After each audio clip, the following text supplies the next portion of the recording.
way now than they have ever been, and we welcome that relationship with the United States. But we are open to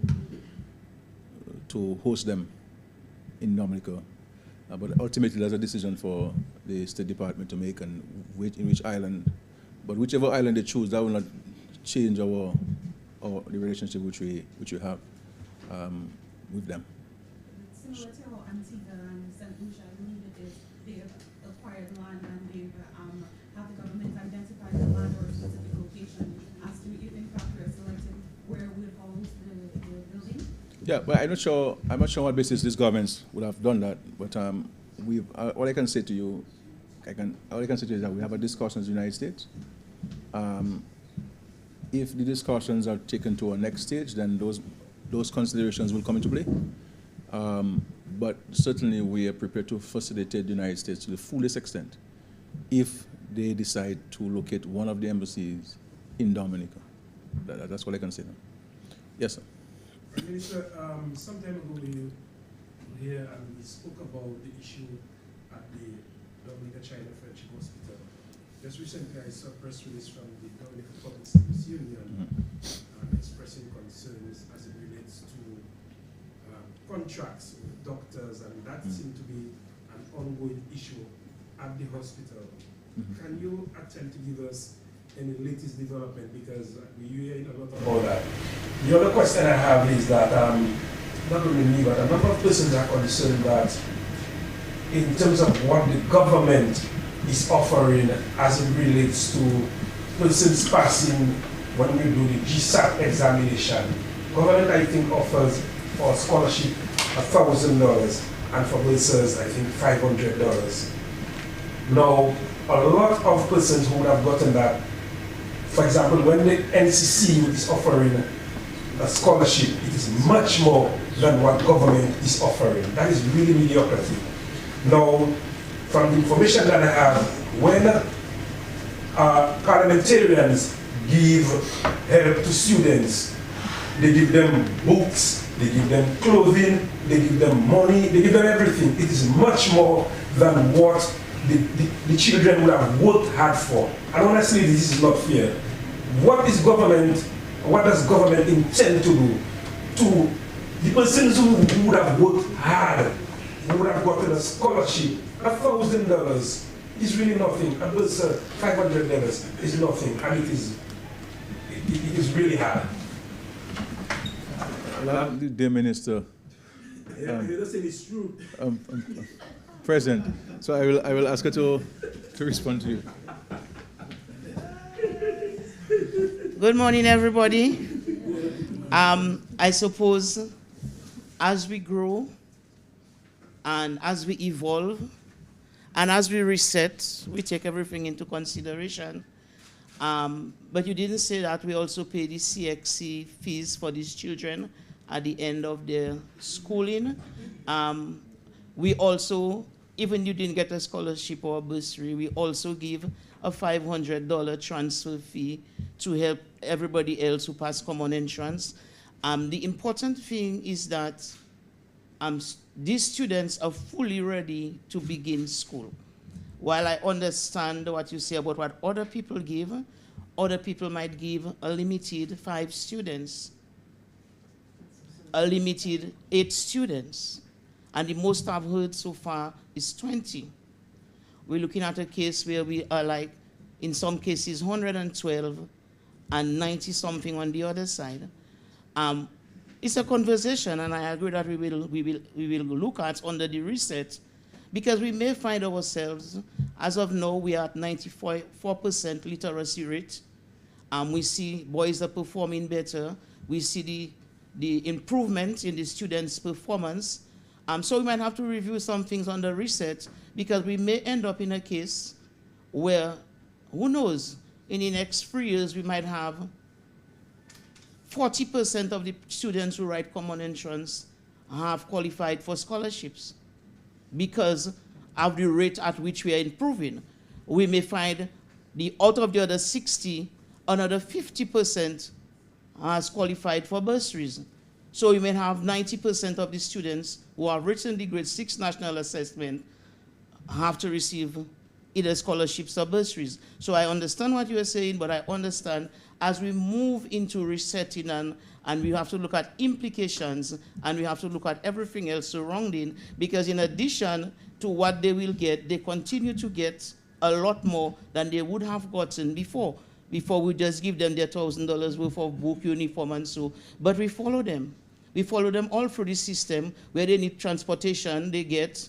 Where they need school feeding, they get. Where they need medical, they get. So we must not look at certain things in isolation. And as I'm saying, you don't take certain decisions haphazardly because you do not know what it will be like. Because more and more, as our students' performance increase, more and more the numbers will increase. And the question is, we might have to completely review how we offer rewards for scholastics performance.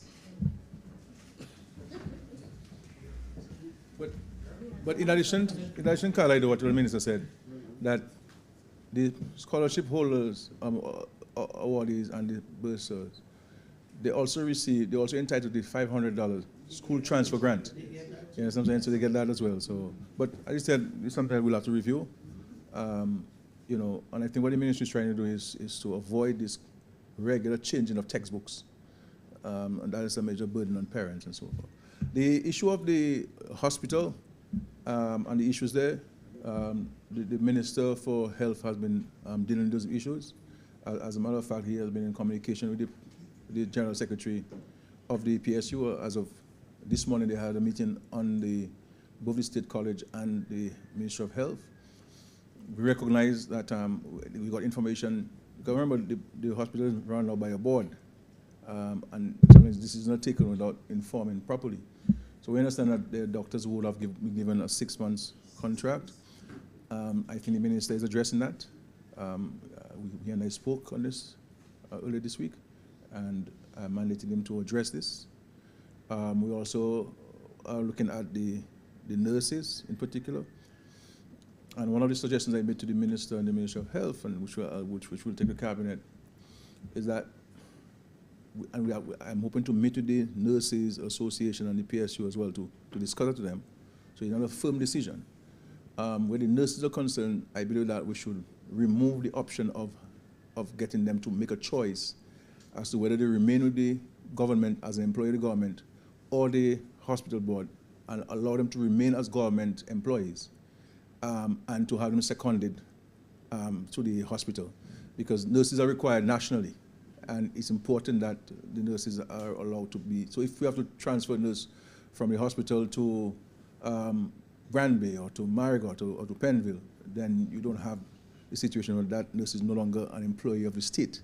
And so we'll be discussing that with them and to see whether it's something that they would agree with and be accepted to them. But from my personal view, I believe that is something that would be that would remove a lot of uncertainty on the minds and the hearts of the nurses, so that we offer them that option of remaining, not having to make a choice in the next 2 years or next year or so. That's where the anxiety is, and so that's a big chunk of people that you will no longer have in that situation. So that's been addressed. The issue of the State College, I know there's an issue of the State College in the public domain. The board was reappointed by the cabinet yesterday, and I believe that will be written to today of the appointment. The issue of the president, which the staff, the faculty have been raising, the process had started during the life of the previous board. So we had advertised, people applied, there was a short list, but just at the time when they were concluding the process, the board came to an end. Okay, and so the board had to be reappointed. The board has been reappointed. There has always been a president of the State College in place. Dr. Peters had retired, but during the interim period, the board had engaged him on a month-to-month basis. So there has been a president, and so the process of the contractual engagement of a president will be the top priority for the new board. The issue of the repairs to the building, I think, see, I think if people are going to speak on a matter, I think they need to give the complete picture of the matter, and not give the impression that nothing's happening in Eastern Court. Say work is going on, but you want to see work done much faster, or could have done some more. I understand it, but say to the public that we are aware that work is going on. So far, it'll good. We would have preferred if it would have been completed by now. And having not completed it by now, we will urge the ministry and the board to advance it. Let's work night and day, weekends, if we have to complete, because that will be helpful for the upcoming semester. There is an ongoing contract of $1 million at the State College. The contractor had an issue of the importation of some tiles and so forth, and I think that has been facilitated with the clearance and so forth. And once that is placed, then the bulk of the work would have been completed at the State College. And so really, some good work has been done by the local contractor. There were some delays for one reason or the other. It's not necessarily a fault of the ministry or a fault of the contractor and so on. But good work has been done. That contractor is a very experienced and qualified and diligent person and so forth, and we appreciate the work that he has done. And so that is going to be done. There are some additional works which will be required at another phase on the building, because we had done it in the first phases. We had done a first phase of maybe close to $3 million, a second phase of $1 million, and another phase, I can't say the amount now, but the tender documents have been worked on, and that process will continue. So, and all of these matters have been communicated to the union rep, the PSU, and so they're fully seized on these matters and so on. And I have and so the issue of the hospital, again, the issue of temporary and short-term contracts have been addressed, and that those contracts will be extended and so forth. And of course, the board has to be reappointed, and hopefully next week in the cabinet, that new board for the Dominica China Friendship Hospital will be appointed. I know there's also a question before I go of your question. Sorry. I have a question. Yeah. Sure. Mr. Prime Minister, in recent times, we've heard from opposition, or persons in opposition parties, that we've seen 46,615 passports being sold, which means that, according to their numbers, some 10.9 billion monies have been received or were received, and we only had 2.7 billion deposited in our treasury. Meaning, when you subtract that from 10, I mean there's 7.9 billion unaccounted for. So can you give some full disclosure as to whether these numbers are correct? But, I think maybe that stuff came from Mr. Linton. I heard him on it last night. I mean, Mr. Linton sat in the parliament for about 8 years. He was also the chairman of the Public Accounts Committee. He had the opportunity to call the Accountant General, the Financial Secretary, the Financial Secretary, Director of Audit, and all to be quizzed and questioned about all of those things. He chose not to do so in any serious way, deliberately, so that he can continue to misrepresent information. You have, if you go to the law, on the website, you will see the various classification of applicants and groups of applicants, and the fees for applicants. And you know that you have two routes, two options. You have the fund option and you have the project option. And the issue of family, you have single applicant, you have main applicant and spouse, you have main applicant, spouse, and one child. You have main applicant, spouse, and 2 or 3 or 4 or 5 dependents. The dependents can be your parents or so forth. And you will see the fee structure. You know, I think Mr. Linton knows that what he's saying is malicious, has no basis in fact, has no basis in truth, and this is what he's been peddling for all of his years. But he sat in the parliament, right? He asked questions, yes, and those responses were given to him factually. And he also could have launched an investigation as public accounts chairman on these matters. Now, so if you see, you may see, for example, 100 applications. But in that 100 applications, you may have 600 people who benefit. But the 600 people are not paying the same fees. Because if you go to the law, you will see the classifications of application groups. And I think what Mr. Linton is doing to the country is bad, is dangerous, and this is why they're where they are now. Because the Dominican public understand, and they will understand, that what he has been doing is malicious towards the country. Forget Mr. Linton. Nobody. I just want to have a conversation. Nobody, but that's where you got it from. No, I'm saying, So I'm telling you, hold on. Go ahead. I'm saying, okay. There has been that allegation out there, Yeah. that we have. Do we, the country Dominica, do we have any monies on the, like billions of dollars on the No. Monies are collected and transferred to Dominica and used and accounted for. We are one of the few countries in the world who in our estimates account for monies, you know. And this, we first started reporting to Parliament when I became Prime Minister.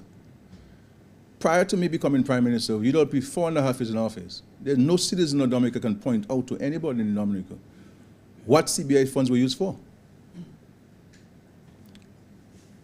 People are talking about CBI funds now in Dominica because they have been able to see the tangible impact of the CBI in Dominica. From schools being built, the whole Maho Primary School is financed by the CBI, for example. Brand new school. The whole reconstruction after Tropical Storm Erica and Maria, financed from the CBI funds. Housing, bridges, hospitals, health centers, now the international airport, the grammar school, all of those things are being financed there by the CBI. When hurricane hit us, salaries of private sector firms were being paid by the CBI. Small business, any small business in Dominica who had gotten a grant, or in some cases loans from the aid bank and from grants from the government, from the CBI funds. Major investments in agriculture. So people are talking about these things, but it's interesting to ask these people who are talking about CBI today, that in the 15 years of David Ginger Charles, may his soul rest in peace, Parliament was not informed of how they were spending the money. As a matter of fact, the only thing we knew about CBI during the 15 years of Mr. Charles was Greystown and the Layu project. But there are others who received projects there, and some of them never repaid to the government under the Nidocus Party, for example. Nobody knew about CBI. Yeah.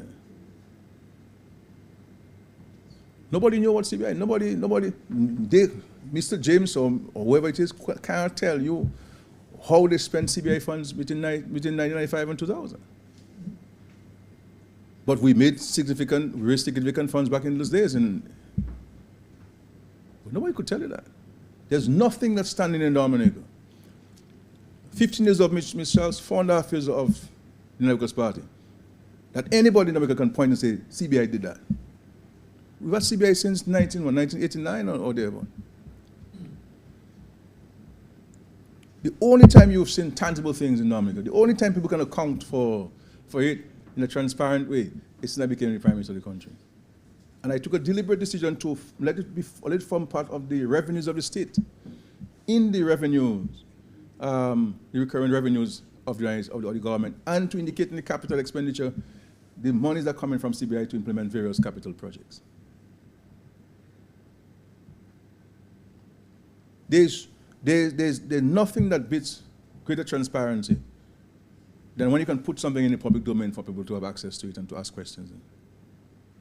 Go ask questions, go read the estimates, and if you have a question about the estimates, let's talk about the estimates. Projected revenue of a particular year and actual revenue of that particular year. We have projected revenue this year, next year we'll report on actual revenue.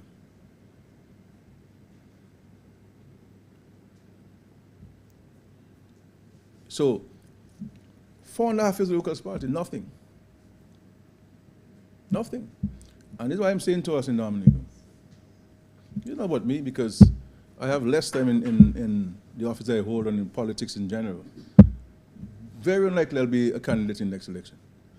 Very unlikely. I'm about 99% sure I won't be. So you know about me. All I'm saying to us in Dominica is that if we lose that opportunity now to build this international airport, it will never build economic again. And therefore, you know what me, focus on what is important for this country. Because there's nobody in this country in a history of political leadership in Dominica who has done more for air access in Dominica than myself. When we came into Dominica, we couldn't land the plane at 4 o'clock in the afternoon, especially if it get dark. And now we build an international airport in the most difficult period globally, Dominica included. Yes, I could not build an international airport and address all of the financial challenges of the government. I could pay off all of the monies owed to universities. I could pay off all the monies owed to international organizations. Everybody else. But liken the construction of the airport to you building your home and your motor car there down with missing 2 tires. And you decide to take the bus because the airport is important. And yes, your children tell, but mommy, you're building a house and we can't buy 2 tires. Yes, you can't buy 2 tires because you decided to use money for the tires to buy your windows for your house. Because long term, the house will be important to you, more important to you as an asset. So liken us constructing the international airport in that way, and the importance for current investments in Dominica and future investments in Dominica. This international airport will help transform the country. People can't get into Dominica. People want to get into Dominica. There are thousands of people out there who want to get into Dominica. Look at Curl Festival. I get the message from all over people. They're in St. Lucia, in Trinidad. People coming.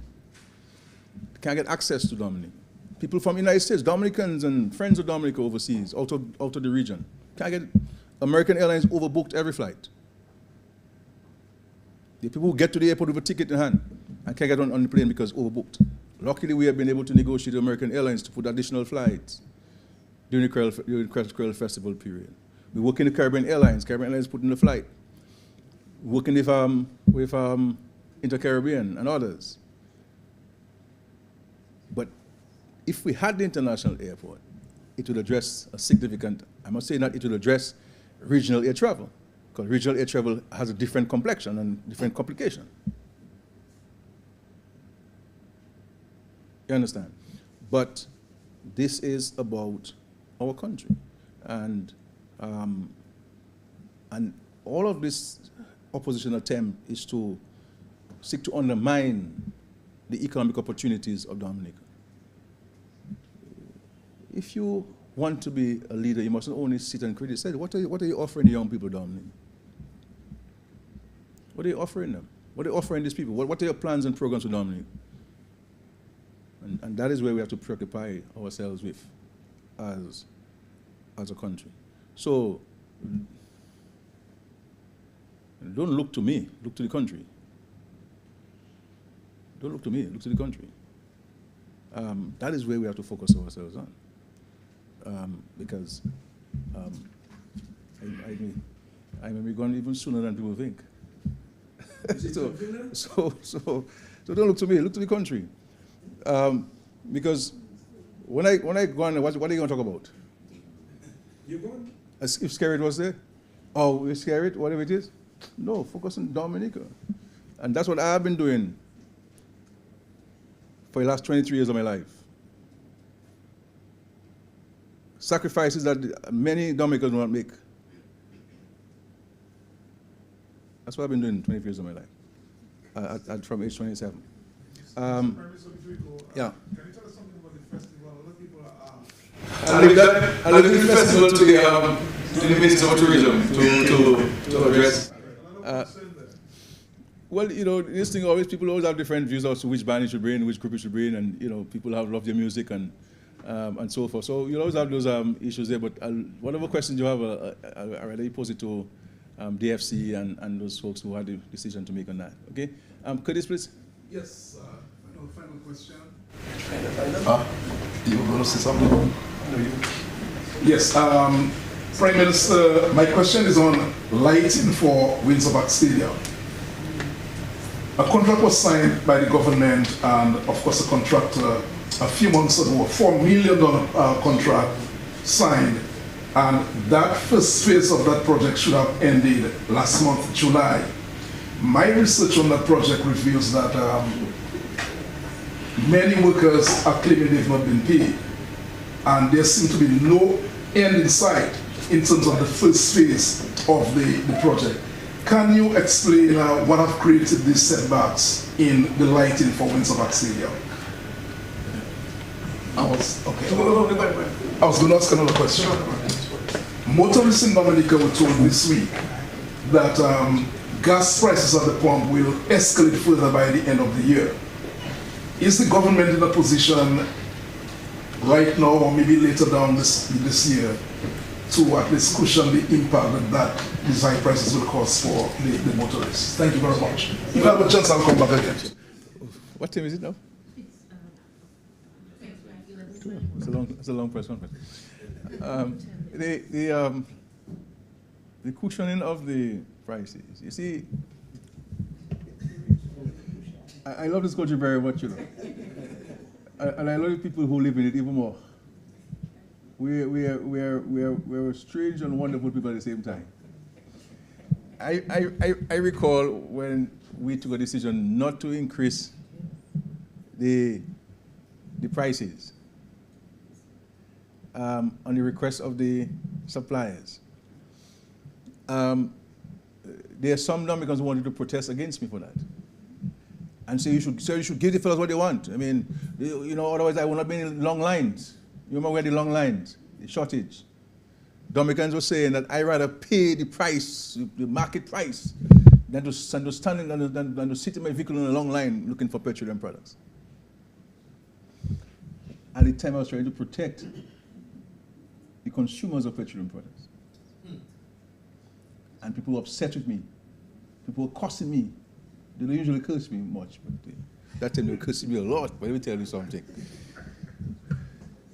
Including my supporters, my wonderful supporters. So the reality is we have to pay what the market is offering.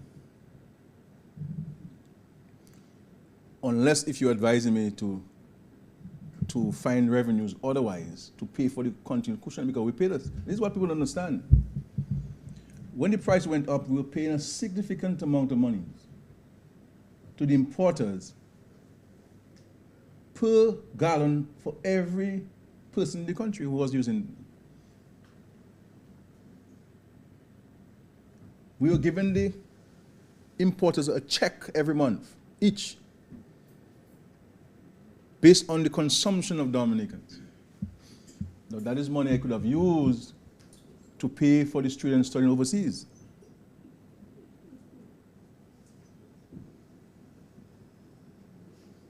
You see what I have to deal with as Prime Minister. So you have sometimes to be juggling with money. The way that we manage finances is no different from how you manage your Curtis or anybody else in this country, your family. So you have money to pay something comes up, you have to shift it. You understand? And so I'm not in a position to say that we're going to be subsidizing the prices. We have to manage our consumption. But the reality is, this is why, you know, we're saying a lot of the prices we're seeing are imported inflation. When the increase is landed here already in Dominica, when it comes, it already has an increase. So, you know, taxes, that's increasing it.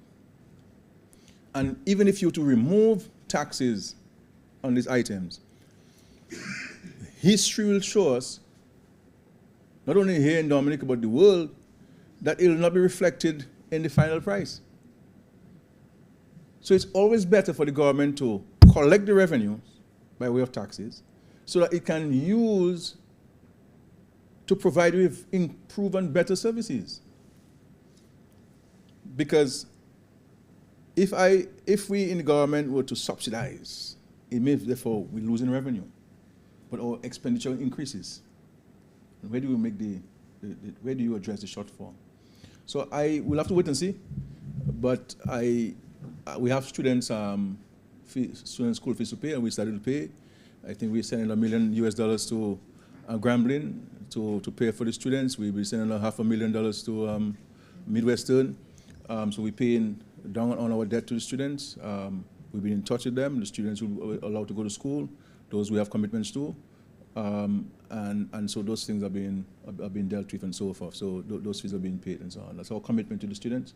You see, and that's why students have to be a little parents. I understand parents' anxiety. I understand students' anxiety. So some of the comments they make, I don't really take it personal. I understand somebody's anxious and somebody may say. So all I'm saying is that we have to, if we're people who want to go in the workplace, we have to display a greater level of self-control and discipline, and not go into emotional outbursts. Because the same way you can criticize you not pay, the same way you can post when you graduate and you walk with your high heels and so on, you get your everything, all fees paid, you have no loans to pay, and you can post the same thing.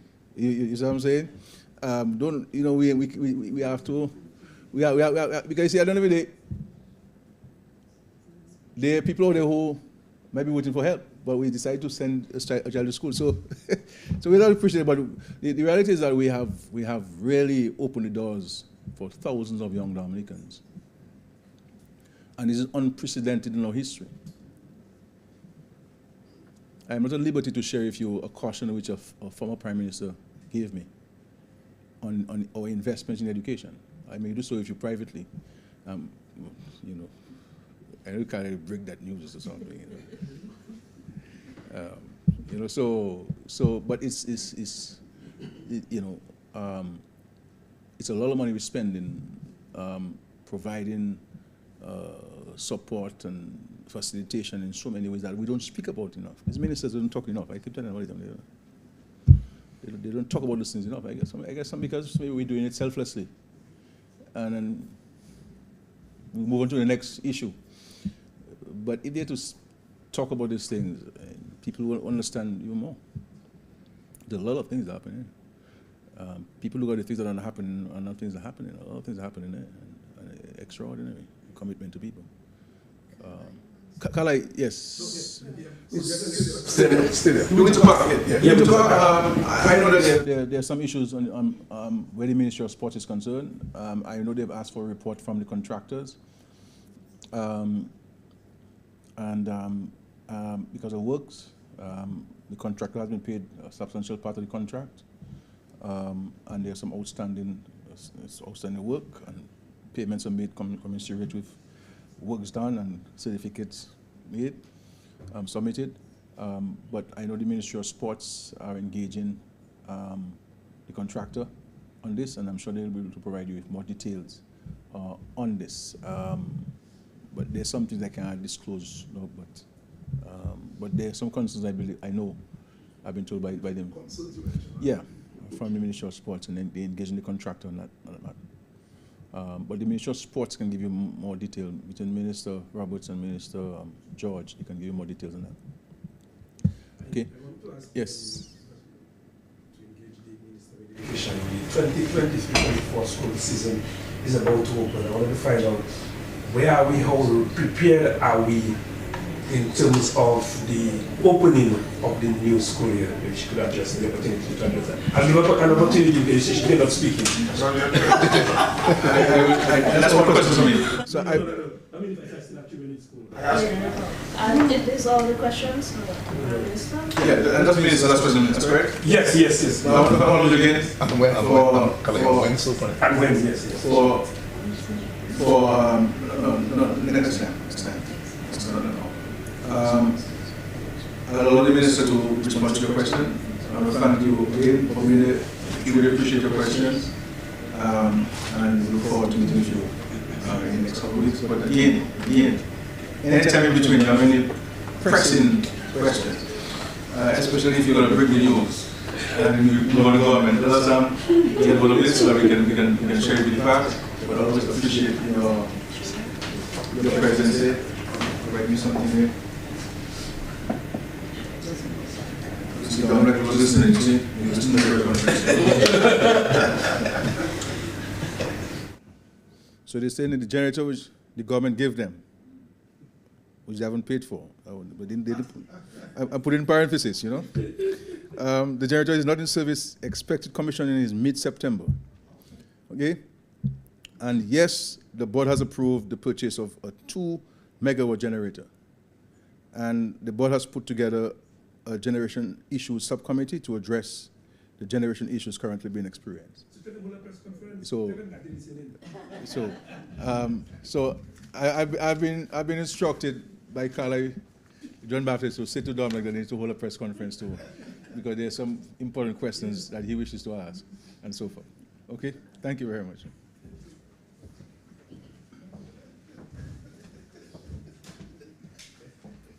Good morning. School will reopen on the 4th and 5th for staff. That is their planning days.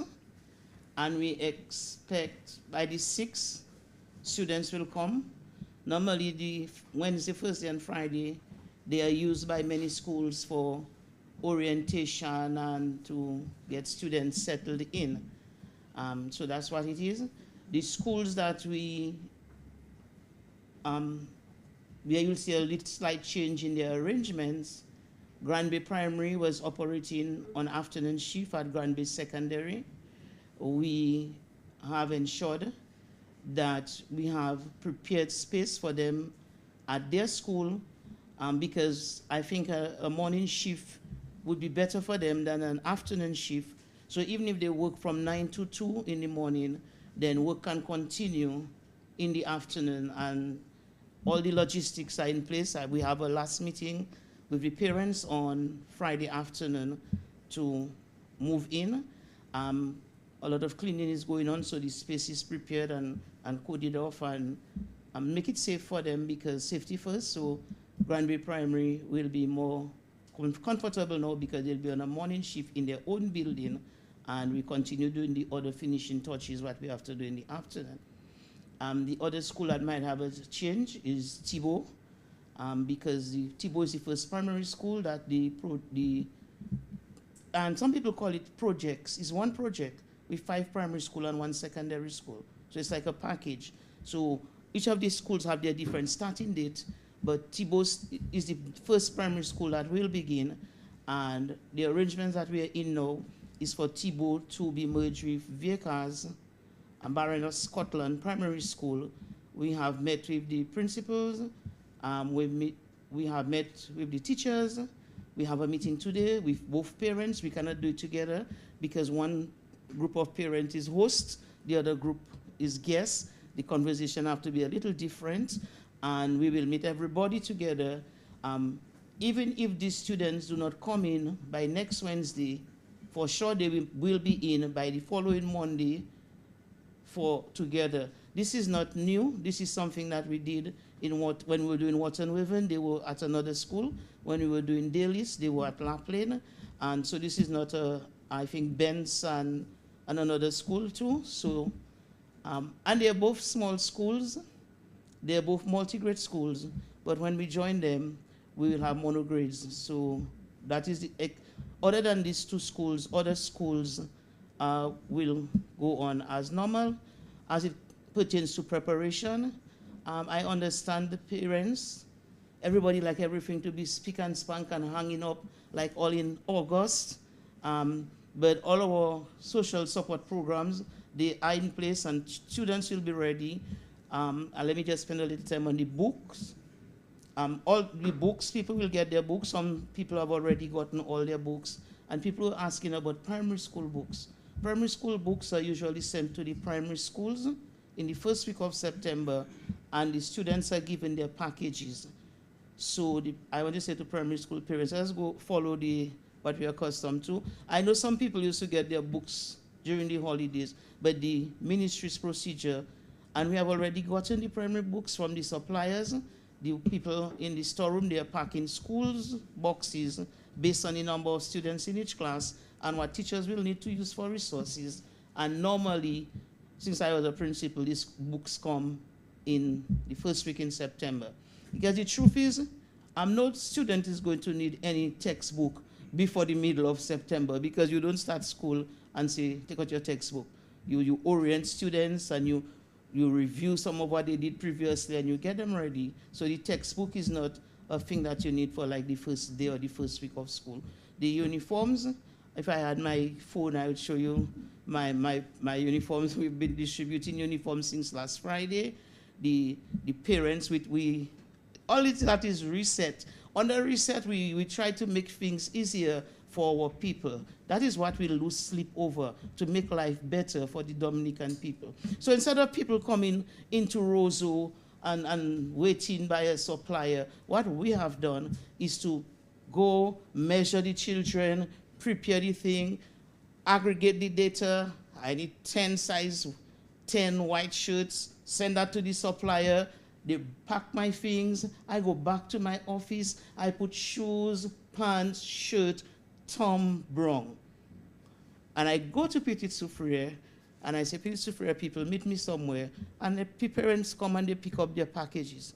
We know that some students, the sizes that we got in the end of June, some of them might be a little bigger. So we say to parents, it's okay, if your child is there, you can open your package, and if you had size 8 and now you need size 10, that's cool. Just bring back the size 8, let me give you a size 10. So that is in place. You have a song that says,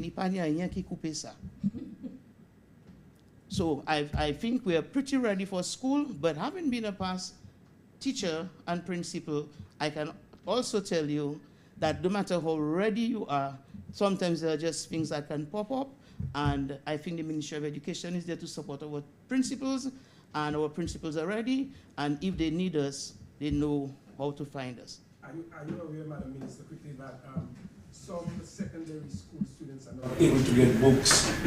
Bursars and scholars, books are not available as we speak. Are you aware of that? No. You need to... I can check. Yes, and it is a fact, because I went across and I only got 2. No, it's true. How long ago that was? When they get the date, yes, and then they said they will call us when they are ready. But they... What about when they are ready? They will call you when they get it from the person who's ordering. Yes. So the thing about it is, we work with Mr. J's, and some of the books that we had to order, he orders for us.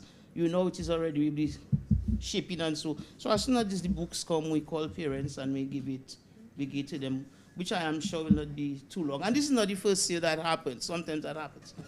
Just want to make a quick announcement there. Just to remind the parents of the students attending primary and secondary schools in my constituency. And college students of the meeting tomorrow afternoon, 4 p.m. to 6 p.m. at the Vehicles Resource Center. Transportation will be provided from Penville, transportation from Thibault, and transportation from Amber to the Resource Center. So all parents of students attending primary and secondary school and college students, 4 p.m. sharp. We'll be talking education only. Thank you. All right, thank you guys.